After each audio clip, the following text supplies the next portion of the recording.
How's it going, Land Rover fans? Today I'm going to show you how to recondition an old leather seat.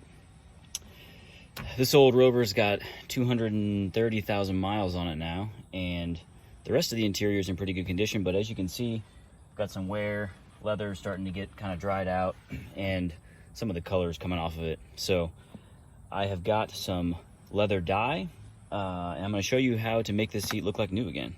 So let's go ahead and get started. I've got everything that I need right here to recolor the seats.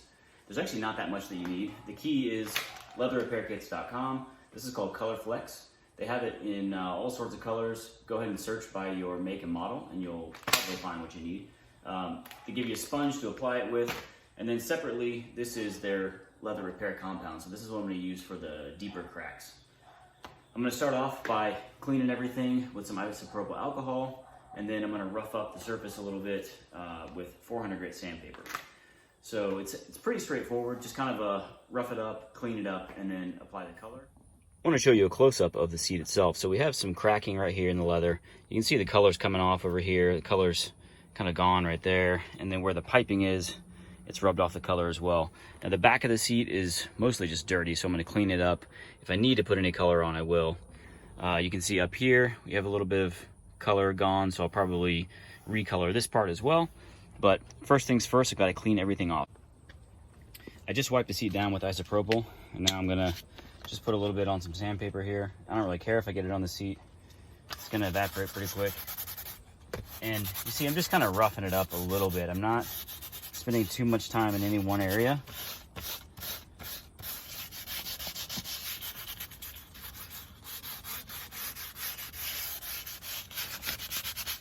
You just want to kind of get the surface. I don't want to scratch the grain off of the leather or anything. So I just want to rough up that surface a little bit.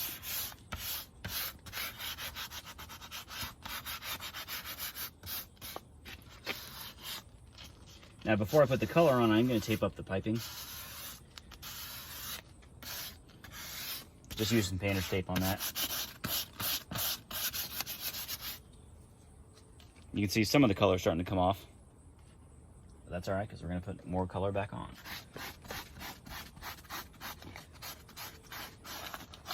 Goes without saying, you should test the color before you get in this deep, just to make sure that it's a good match. I've used this stuff before, so you can see I've got everything taped up here, ready to put the leather repair compound on. It's kind of hard to see this stuff. It's just like a white paste. I'm going to put it on with my finger initially, and then I will smooth it all out with a little scraper that I've got. You could use anything that's flat. And all I'm really trying to do is just fill the crack itself. So any of the excess I will scrape off.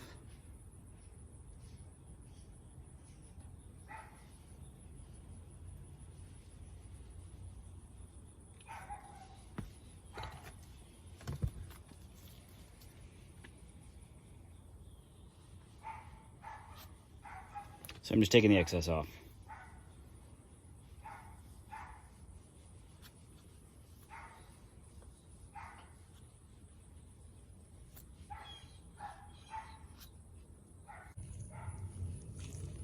Here's a close-up of the cracks that are filled, and I really just want that repair compound deep in the crack. So all of this I've rubbed back off and tried to get as much of the repair compound off of the grain as I can.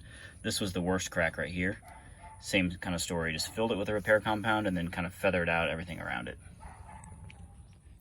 Now before I put the color on, I am gonna just rough this up a little bit. I've let it dry for about 30 minutes. Nothing heavy here, just kind of roughing up the new stuff. And this is just dry, so I'm not using alcohol. You don't want to use alcohol at this point because I don't want to essentially melt the repair compound. I'm just trying to smooth over the cracks now.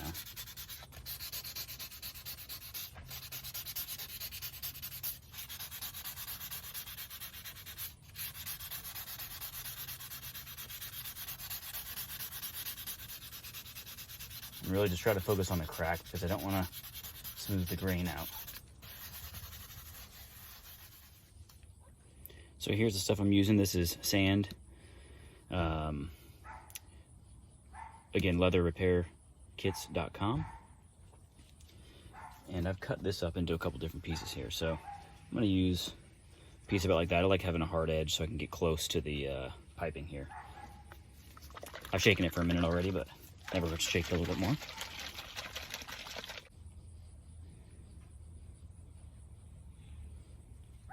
So there we go. And just kind of lightly dab it. We don't want to get it too heavy in any one place. So you see I put it there, but I'm going to work that amount of color all around.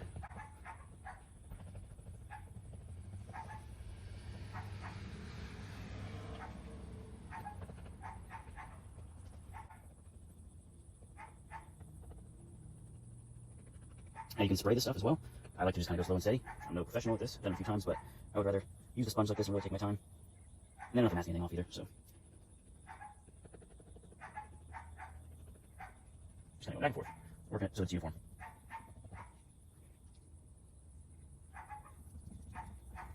And of course you can use a bigger chunk of the sponge if you want to cover more surface area more quickly.